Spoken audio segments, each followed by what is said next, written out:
question that people often wonder when they're starting with tarot is, how do I shuffle? What's the best way to shuffle? Well, let me just tell you, I'm going to give you a few examples, and also the best way is the way that you're most comfortable with.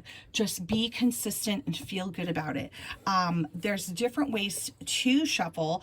The way that I shuffle is because I do use reversals. Not everyone uses reversals, but I like to give mine a good swirl so that I have a chance for the cards to be in any direction. I really use this time to think about and focus on the cards that I'm asking a question about. Like, if I have a specific card pull in mind, I decide that before I start shuffling. Then I'll do 3 shuffles after I swirl the deck. Again, concentrating on that question that I'm asking about, or those cards that if I'm doing a multi-card pull, I'm really thinking about that topic the whole time. I'm gonna do my 3 shuffles. Okay, I'm gonna cut my deck. That feels really good. And then I'm going to go proceed, and I pull mine. I even have this question, you know, do you flip up like this or do you flip over? Because that's going to change, if you're working with reversals, which way the card goes. Like, obviously, if I have this and I just flip over, this card would be reversed. But if I have this and then I flip up, it's going to be upright. Again, I think that as long as you're consistent, that's all that matters. For me, I consistently like to pull it over like this. That's how I'm always going to do it.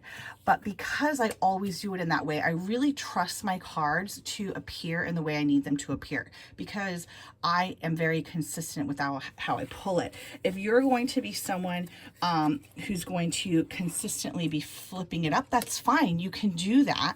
You know, it's going to come up in a different direction when you flip like that. But as long as you're consistent, I feel like your cards will learn to trust you, appear in the way that they know that you are going to flip them, so that it's going to appear just right, to get the answer across that they want to get across. So it can make a difference. This is just one example. Let me show you how some other people do it. So I have a friend who, whenever she does it, she'll give it a good swirl. Okay, and I think this way is pretty common. She gives it a good swirl, and then when she puts her cards together, okay, whenever she does this, she just takes her cards like this, and then she just goes like this, all right? And she thinks about her question. She thinks about it until she feels like, okay, this feels like I should stop here. And when she gets to that point, she stops. She lays all her cards out, and then she'll randomly pick. Let's say she wants to pick 3. She'll just push her hand, like put her hands over the card and feel like, okay, I want to do this one. I want to do this one. I want to do this one. And she'll just pick wherever her hand tells her to stop and pull, that's where she pulls. And a lot of people do this method. And then you can flip over your cards just like this, and now you have your card pull. So that is a very common one. Another way that people can pull is, let's pull from a different deck. I have a different friend that whenever she's pulling for someone, she's like, okay, tell me about what the situation is. The whole time you're discussing the situation, you're talking about the ins and outs. She's just listening to you, and the whole time just cutting, just shuffle, okay? Intently, like, this is what I'm trying to find out. This is what I need to do. And it's like, okay, then maybe we need to pull 2 cards on this, or maybe we need to pull like a 5-card spread, and you already have it in mind, but like, tell me more about this. We're really thinking about it. And then when it feels like, yep, this is the stopping point, okay, then she'll have me cut the deck. So then I'm the one that does the cut. Okay, and then from there, it's all right, let's lay the cards out how they need to be laid out, and we start flipping the cards over that way. That's another common way to do it. Just shuffle, shuffle, shuffle until you feel good, and you can cut it yourself, or you're with someone. You may want them to be doing the shuffling, or you might want them to be the one that cuts the deck. I like to personally always have my hands on my deck.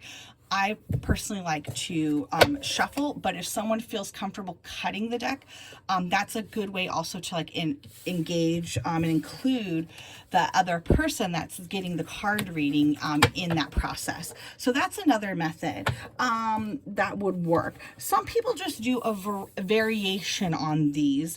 And again, as long as you're consistent, this is the way that you feel comfortable doing it. You just do it consistently.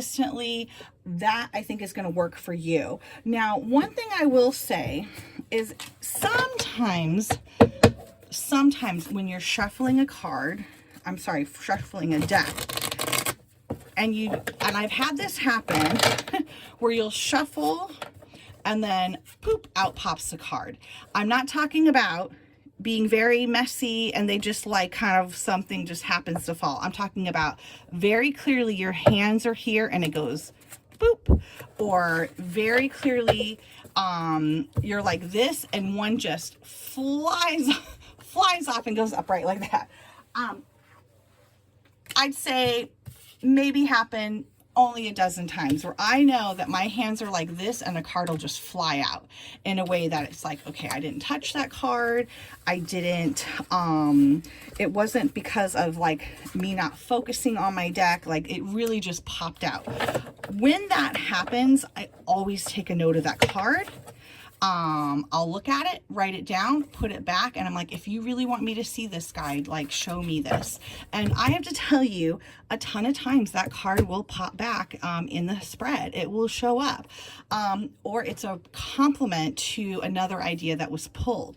So take note of that if it happens. It doesn't happen very often. It's pretty rare. Now, I will say there's another method that I have seen where people are just kind of like shuffling like this and then they kind of fall, oh look, these fell out.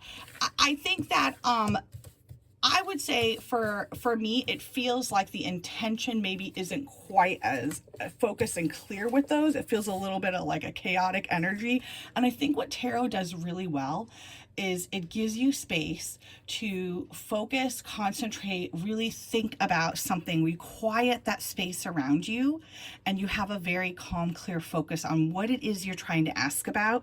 And with that, you have like real intention. It allows that guidance to get through. And I think if you do it in that way, it's always going to serve you. It's always going to serve you. I don't know if I trust so much if it's just so chaotic and you're kind of talking, you're doing this and that. I'm not really sure if you maybe even unintentionally you're blocking some of that guidance from getting in. But I think having that calm, clear focus, shuffling however you see fit, lighting a candle, putting maybe putting some gems out, things that create a comfortable, safe, reliable space that you use consistently, repeatedly. It builds a wonderful, wonderful space for then to then pull your cards. Then that's something that you're going to get that comfort, that reliability, that confidence in your card pulls. You're going to start trusting it more and building that relationship with your decks, and also just learning to trust yourself. That's where tarot can do the most benefit in your life. All right. If any questions about shuffling, any thoughts, feel free to add below. I hope this was helpful. Bye.